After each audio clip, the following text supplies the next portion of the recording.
生きたコミュニケーション力をつけてほしいと思ったので、英語を学ぶだけじゃなくていろんな人を知るっていう意味ですごい短期間ですごい重要なことが学べてるなと思って。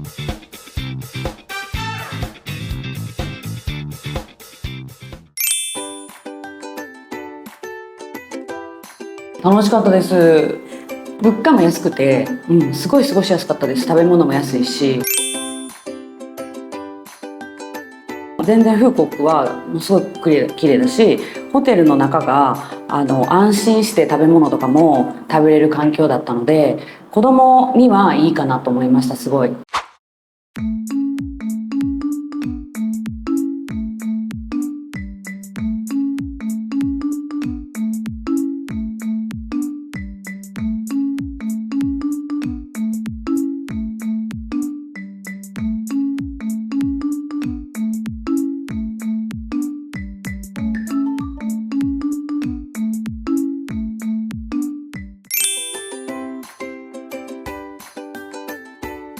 日本人がまず少ないっていうことがまず1点あって、こういうプログラムって絶対にその国の子と一緒になっちゃって、で結局その外国に行って英語で学んでても結局国際交流できず日本語で全部終わっちゃうっていう形になるじゃないですか。でもこのプログラムは韓国人と中国人のことを国際交流もできながら、日本人が何人かいる学年はやっぱり一緒にね日本語でちょっと話しちゃったりするんですけど、でもそれがある程度ないと全部英語全部多言語っていうのは多分小学生に辛いので、なのでありつつでも言わないといけない時は先生にはちゃんと英語でお伝えするっていうのができたので、その辺はすごいもう良かったかなと思ってます。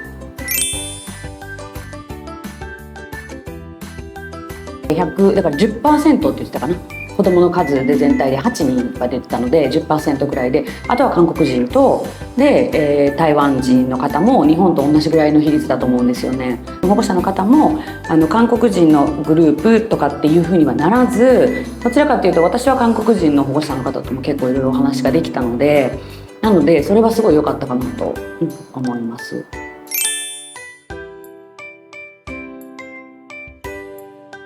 娘とかにいろいろ聞いたんですけど、日本の教育と韓国の教育が台湾モデルなんですけど全然違うと思うんですよね。日本で教育の方の仕事についてるので教育のことはある程度は分かるんですけど、日本の教育は小学校までは英語を書いたりっていうのが一切ないんですね。ゼロなんです。なので参加した子たちもやっぱり外国人の先生と授業は学校でもあるし英会話習ってるんですけど、やっぱりその書くっていうことがまだ全然できないので、単語をちょっと書いてみてって言われることがあったらしいんですけど、それがもう全く書けない。例えば、beautiful っていう言葉があって beautiful を書きたいと。でも beautiful の綴りがわからないけど聞いても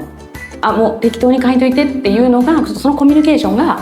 正直子どもたちは難しかったっていうのを言ってたので、書くのはできればもうちょっと日本人にとっては少ない方が負担が少ないかなって思ったんですよ。生きたコミュニケーション力をつけてほしいと思ったので、でも全体的に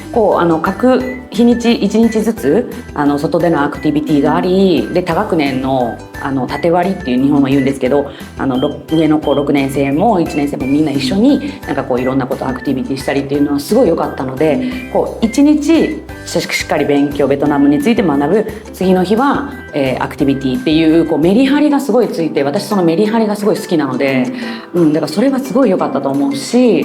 で夕方からはやっぱり日本人の子たちで韓国人の子たちも一緒に遊んでたんですけど、やっぱりそういう遊びの中にやっぱり学んだ英語を文では喋れないですけど単語でね言ってたんですよ。サッカーのゲームしながらああいうのってすごいいいなと思って、だからああいうもう夢中になるものがあると言葉関係なしにみんな交流ができるじゃないですか。その時に英語がみんなノーとかイエスとかっていうもうどうしてもの時、例えばめちゃくちゃお腹が空いたら食べ物買う時って英語を使おうとするじゃないですか。それと一緒でそういう環境が午後にあったので、もうそれは本当に良かったなと思って、もう外から見てたんですけど、最後にはねちゃんと連絡先も交換したり写真いっぱい撮ったりとか、すごい難しいって言いながらもすごい有意義な時間を過ごせたんだなと思いながら見てました。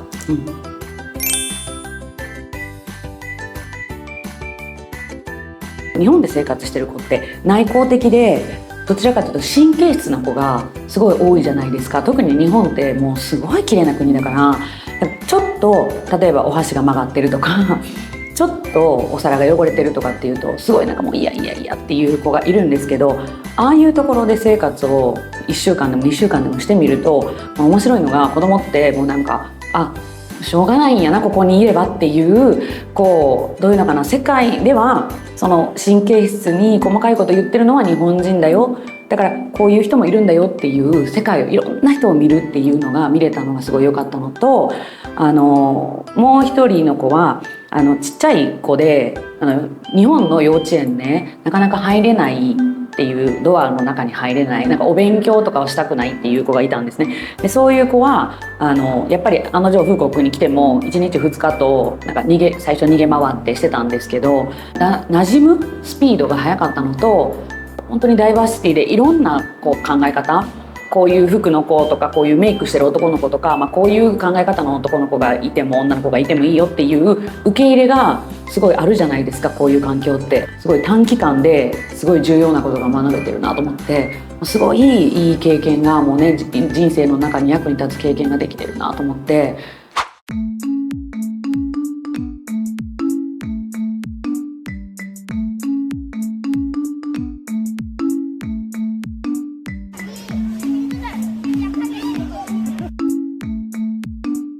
So bear along with me, okay?